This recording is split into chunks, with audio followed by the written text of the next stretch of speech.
አራዳ ቅዳሜ አራዳ ዜና ላይ ደርሰናል። እነዚህ በሳምንቱ የተሰሙ እውነተኛ ዜናዎችን ከቀልድ ጋር ዋስተን የምናቀርብላችሁ እኔና አሁን በየነና እኔም አዝመራ ሙሉ ሰው በጋራ በመሆን ነው። አብራችሁን ቆዩ።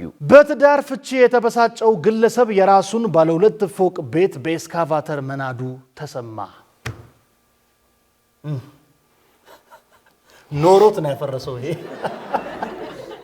በኤስካቫተር። ስሜትህን ትቆጣጠራለህ ግን ስሜትህን መቆጣጠር አለ መቆጣጠር ጉዳይ ነው። ያው ገብቷል። በቅጽበታዊ የምታስበው ነገር የሚያመጣው ጣጣ ነው። ሰውዬ ትዳሬ ከፈረሰ ቤቴ ምን ይሰራልኛል? እኔ ከሞትኩ ሰርዶ አይብቀል። ግን እንደዛ ብቻ አይመስለኝም ማለት እኔ በቁሜ እያለሁ ይሄን ቤት አትካፈለኝም ብሎ ነው ያፈረሰው። ሌላ ምንም ማለት እንዴ ምን ችግር አለው? አብራው የኖረች ሰው ከሆነች ምን ችግር አለው?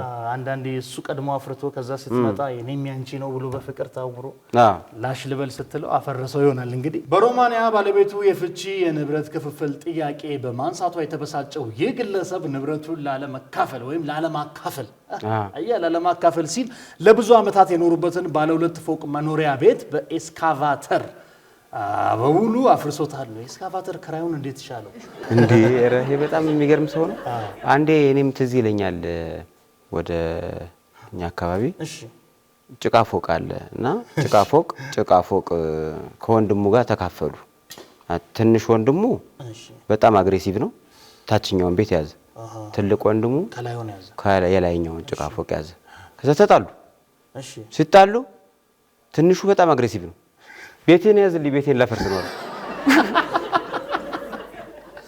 ተንሳፎ እንዲቆ ቤቴን ያዝልኝ፣ ቤቴን ላፈርስ ነው። እንደዚህ የሚል አማራጭ ቢሰጥ የራሱ ይሻል ነበር እኮ። ፎቅ መኖሪያ ቤቱን በኤስካቫተር ሙሉ በሙሉ አፍርሶታል የተባለው ይህ ግለሰብ በጣም ነው የሚገርመው። የኔ ካልሆነ ለማንም አይሆንም በሚል የተፈጸመውና በጎረቤቶቹ በቪዲዮ የተቀረጸው ይህ ድርጊት በማህበራዊ ትስስር ገጾች ላይ መነጋገሪያ ሆኖ አልፏል ነው። ጎረቤት ተው ከማለት ይልቅ ይቀርጻል። ለነሱም እኮ ላይ መለስ ይችላል። የነሱም ቤት ቢያፈርሰው አንዳንድ ሰው ስሜቱን የማይቆጣጠርበት ስሜቱን ካላደረገ የማይመለስ ሰው አለ። አንዳንድ ሰው ሲናደድ ይበላል ምግብ። አንዳንድ ሰው ዕቃ ይሰብራል። ምግብ የሚበላ ሰው አለ ሲናደድ። በጣም የምትበላ ልጅ አውቃለሁ እኔ። ስትናደድ መሶብ እንጀራ አቅርባ ትመገበዋለች አልኩ።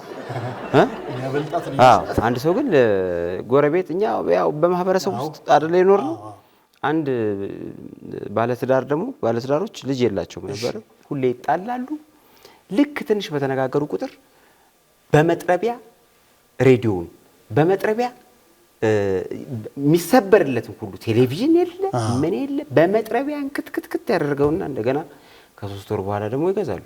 ተፈጫጨረው። ሁሌ ጎጆ ወጪ ነው አይሶይ። ሁሌ ጎጆ ወጪ።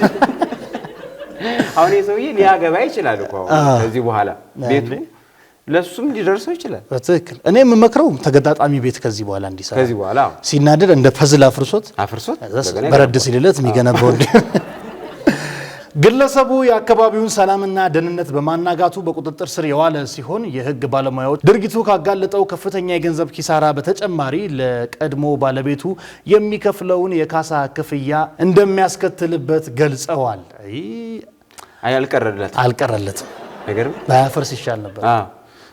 ወይ ገና ሌላ ኪሳራ እንደዛ ነው የሚሻለው። ቀድሞ ቢያስብ ከባንክ አስይዞ ቢበደር ቀድሞ ቢያስብ ኖሮማ ጭራሽ በጣም ቀላል ነበር። አለማግባት ነው። እኔ ያሰብኩት ፎቅ ቤት ማፍረስ ከቻለ ስንት ፎቅ ቤት አለው ነው ሌላ ቦታ ላይኖረው ይችላል። ኧረ ተው እንዲሁ ዝም ብሎ ላይኖረው ይችላል። በቃ ግን እንደዚህ አፍርሶትም ካሳ ይከፍላል። ከዚህ በኋላ ይስተካከላል፣ ይታረማል። ስለዚህ አያፈርስም በሚለው እንይዛለን። ቀድሞ ማሰብን አንተም ከማግባት በፊት ነገሮችን ማሰላሰል እንዳለብህ ምናምን ካሁን መረዳት አለብህ። ለኛ በጣም ትልቅ ትምህርት ነው። አንተም ትምህርት አለ። እኔ ክራይ ቤት አላፈርስ መቼ ያሳዝም ነው መስራት ይቀራል። ከዚህ በኋላ ብር እየሰበሰብክ ነው አሁን። ኧረ ተወኝ፣ ኧረ እባክህ እኔ ኑሮ ተወደደብኝ እንዲያልካስ። ወደ ቀጣይ ዜና ስናልፍ በቻይና ጥቁር ጸጉርና አይን ካላቸው ወላጆች የተወለደችው ሰማያዊ አይንና ወርቃማ ጸጉር ያላት ሕፃን አስገራሚ ታሪክን ፈጥራለች ዓለም ላይ። እንዴ ከቻይና ወላጅ ጀርመናዊ ተወለደ ነው የምትለኝ? አይገርምም እንዴ? በጣም እንግዲህ ያው ብዙ ጥርጣሬ ሊኖርህ ይችላል አንተ። ሙሉ በሙሉ ቻይናውያን ከሆኑና ጥቁር ጸጉርና ጥቁር አይን ካላቸው ወላጆች የተወለደችው አንዲት ሕፃን ያልተለመደ ወርቃማ ጸጉርና ሰማያዊ አይን ይዛ ትወልዳለች። እንግዲህ ቤተሰቦቿንና የሕክምና ባለሙያዎችን እጅግ አስገርማለች። አይ በቃ የሆነ ተቀላቅሏል። እንደዛ ነው የምታስበው? ታዲያ እንዴት ነው? ሁለት ፈረንጆች አሁን ለምሳሌ በቅርቡ ጥቁር ልጅ ወልደው ነበር። አይ ከዚህ ወስደው ነው አይደለም? ወለደች። እንዴት ወለደች? አባትየው ማመነ፣ እናትየዋ ማመነች። እሱን ታሪክ ቀጥልልሃል። እሺ ምን አላመንክበትም?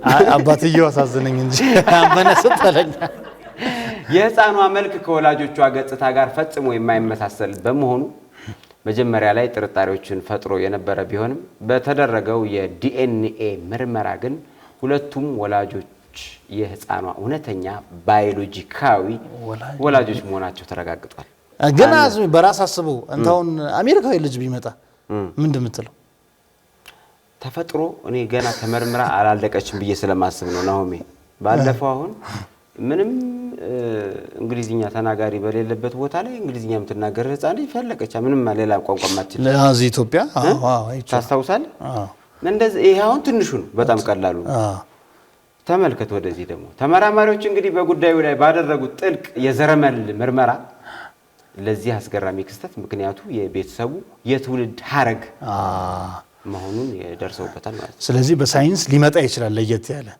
አሁን ለምሳሌ አላለልኝም እንጂ እኔ ሼክ መሐመድ አላሙዲን ጋር ልወለድ ይችላል ነበር አላሉ ሊኖር ይችላል። አሁን መመርመሩ ጥሩ ነው። መመርመር የዘር ቅርንጫፍ እኔ ሳተኛ ተፈጥሮ ሳተኝ ግድ የለህም ራስህ አላሙዲን መሆን ትችላለህ። ግን እኛ ያው ከማን እንደመጣን ብዙዎቻችን አናውቅም። ገብቷል? አሁን አንተ የሆነ ደም ይኖርሃል ወይ? ያው ሳይ ዩጋንዳ አሳመርከኛ።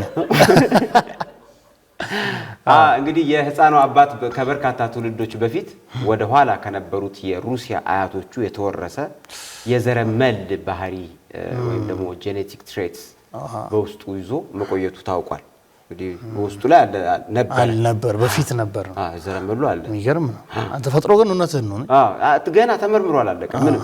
እነዚህ የአውሮፓውያን የመልክ መገለጫዎች ለብዙ አስርተ ዓመታት በቤተሰብ ውስጥ ሳይታዩ ተደብቀው የቆዩ ቢሆንም አሁን ላይ ግን በጣም አልፎ አልፎ የሚከሰት የጂኖች ጥምረት ወይም ሬር ኮምቢኔሽን በፈጠሩት በህፃኗ ላይ ሊጎሉ ችለዋል። በህፃኗ ላይ የጎላ እንትን እንግዲህ የራሻዊ መልክ ይዛ ተወለደች። አይገርምም? የሚገርም እኮ የሚገርም ነው። እሷ ጥርጣሬ ፈጥራለሁ ብላ በጓስባል ነበር የመጣችው። ግን ባልየው እንዴት እንደሚሆን እያሰብኩ እኮ ነው መጀመሪያ። ሲያት አይነ ጠባብ ሲጠብቅ አይነ በጎ ራሻዊ ሰራች። ዳውት ነው ሳትለብሶ ሳትጎርሶ ያ ቤት ቅድም ቤቱን ያፈረሰውን ሰውዬ ቢሆን ደግሞ ሆስፒታሉን ነው የሚያፈርሰው። አባትነት እምነት እያለ ይጠጣል። ይህ ክስተት ከቀድሞ አባቶች የሚወረሱ የዘረመል ባህሪያት ሳይታዩ በርካታ ትውልዶችን አልፈው ባልተጠበቀ ሁኔታ በሩቅ የልጅ ልጅ ላይ ዳግም ሊከሰቱ እንደሚችሉ የሚያሳይ አስደናቂ የሳይንሳዊ ማረጋገጫ ነው ብለዋል። በጣም ትክክል ነው። ስለዚህ አሁን እኔ አያቶቼ ድሮ ምናምን አንድ ሀብታም ካለ የነ ሞልዱ ልጅ ሀብታም ይሞል ይችላል። ኧረ ተው ሀብት በፍጹም ከትውልድ ወደ ትውልድ አይተላለፍ። ተመልካቾቻችን እናንተ ማወቅ ያለባችሁ አንዳንድ መጥፎ ነገሮችን ይወረሳሉ በዘረመል ታውቃለህ። አንዳንድ ህመሞች በጄኔቲክ የሚመጡ አሉ። ጥሩ ነገር ግን በብዛት አሁን ለምሳሌ እኔ አያቴ በጣም ቆንጆ ከሆነ ቆንጆ ልጆችን የመውለድ ተስፋ አለኝ። አንተ በማን ወጣ ታዲያ? በማን ወጣ?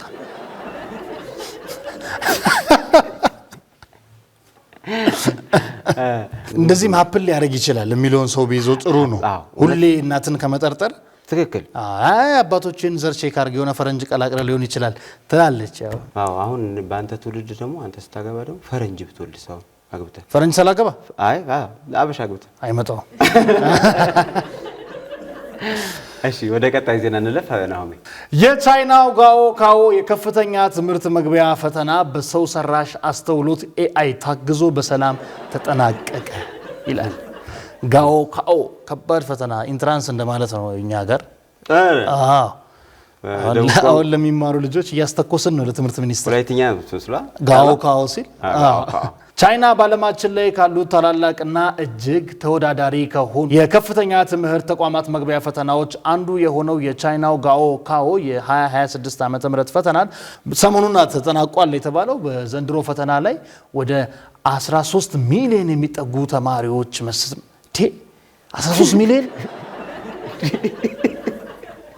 እንዴ 13 ሚሊዮን አዚህ ትምህርት የሀገሪቱ የትምህርት ሚኒስትር አስታውቋል። ለአንድ የፈተና ሲዝን እኮ አንድ ፈተና ሲዝን 13 ሚሊዮን ተማሪ በሚቀጥለው ዓመትም 13 ሚሊዮን ደግሞ ይፈተናል። እንዴ ሀገር ነው እንደሚፈተን እንግዲህ ወደ 13 ሚሊዮን የሚጠጉ ተማሪዎችን ማስፈተኑ እንዴ 13 አስፈተንኩ ነው የሚባለው። ምንድነው አሸን ቢያልፉስ ቆይ እነሱ የሚችል ትምህርት ቤት አለ? እንግዲህ የሀገሪቱ ትምህርት ሚኒስተር ነው ይህንን ያለው። ሙሉ አፍሪካ ቢፈተን እኮ ይሄን ያህል እኮ አዎ የፈተናውን ፍትሃዊነትና ታማኝነት ለመጠበቅ ሲባል የቻይና ባለስልጣናት በዘመናዊ ቴክኖሎጂ የታገዙ ጥብቅ ቁጥጥሮችን ማድረጋቸውን ገልጸዋል የተባለው። ምን አድርገው ነው? እንዳይቀዱ ኮረጃን ለመከላከል እንዳይቀዱ ቻይና የሚኮረጃል አይናቸው ተበልጅ ነው በዛ ቻይና ይኮረጃል። የሚገርም መገላመጥ አይችሉም እኮ ቻይናዎች ታውቃለህ። የሰው ልጅ ተፈጥሮ ብዙ ነው። አሁን የቀለድን ሳይነስ ቢ ወይኔ እያተኮረ የሚያይ ነው ይመስል ሲገላምጥ ቻይናዊ ሲያዛጋ ራሱ አይኑ ጨፈረ። አንድ ጆክ ትዝ አለኝ። ዓለም ላይ ቻይናዎች ኮፒ አድርጎ መስራት የማይችሉት ነገር ተብሎ አይታል። እንዲህ ማለት